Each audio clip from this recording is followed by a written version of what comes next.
بس تمہارے پروردگار کی قسم،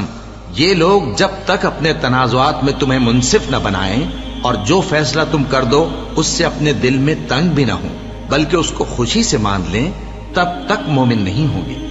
اور اگر ہم ان پر فرض کر دیتے کہ اپنے آپ کو قتل کر ڈالو یا اپنے گھر چھوڑ کر نکل جاؤ تو ان میں سے تھوڑے ہی لوگ ایسا کرتے، اور اگر یہ اس نصیحت پر کاربند ہوتے جو ان کو کی جاتی ہے تو ان کے حق میں بہتر اور دین میں زیادہ ثابت قدمی کا موجب ہوتا، اور اس صورت میں ہم ان کو اپنے ہاتھ سے اجر عظیم بھی عطا فرماتے اور ان کو سیدھا رستہ بھی دکھاتے۔ اور جو لوگ اللہ اور اس کے رسول کی اطاعت کرتے ہیں وہ قیامت کے روز ان لوگوں کے ساتھ ہوں گے جن پر اللہ نے بڑا فضل کیا، یعنی انبیاء اور صدیق اور شہید اور صالحین، اور ان لوگوں کی رفاقت بہت ہی خوب ہے۔ یہ اللہ کا فضل ہے اور اللہ جاننے والا کافی ہے۔ مومنو،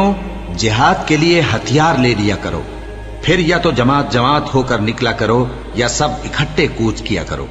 اور تم میں کوئی ایسا بھی ہے کہ خواہ مخواہ دیر لگاتا ہے اور پیچھے رہ جاتا ہے،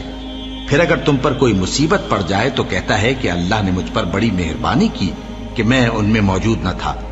اور اگر اللہ تم پر فضل کرے تو اس طرح سے کہ گویا تم میں اس میں دوستی تھی ہی نہیں، افسوس کرتا اور کہتا ہے کہ کاش میں بھی ان کے ساتھ ہوتا تو مقصد عظیم حاصل ہوتا۔ اب جو لوگ آخرت کو خریدتے اور اس کے بدلے دنیا کی زندگی کو بیچنا چاہتے ہیں ان کو چاہیے کہ اللہ کی راہ میں جنگ کریں، اور جو شخص اللہ کی راہ میں جنگ کرے پھر شہید ہو جائے یا غلبہ پائے ہم عنقریب اس کو بڑا ثواب دیں گے۔ اور تم کو کیا ہوا ہے کہ اللہ کی راہ میں اور ان بے بس مردوں اور عورتوں اور بچوں کی خاطر نہیں لڑتے جو دعائیں کیا کرتے ہیں کہ اے پروردگار ہم کو اس شہر سے جس کے رہنے والے ظالم ہیں نکال کر کہیں اور لے جا، اور اپنی طرف سے کسی کو ہمارا حامی بنا اور اپنی ہی طرف سے کسی کو ہمارا مددگار مقرر فرما۔ جو مومن ہیں وہ تو اللہ کی راہ میں لڑتے ہیں، اور جو کافر ہیں وہ شیطان کی راہ میں لڑتے ہیں،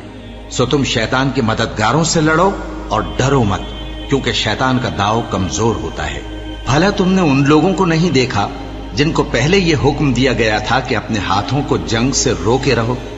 اور نماز پڑھتے اور زکوٰۃ دیتے رہو، پھر جب ان پر جہاد فرض کر دیا گیا تو بعض لوگ ان میں سے لوگوں سے یوں ڈرنے لگے جیسے اللہ سے ڈرا کرتے ہیں، بلکہ اس سے بھی زیادہ، اور کہنے لگے کہ اے اللہ تو نے ہم پر جہاد جلد کیوں فرض کر دیا، تھوڑی مدت اور ہمیں کیوں مہلت نہ دی؟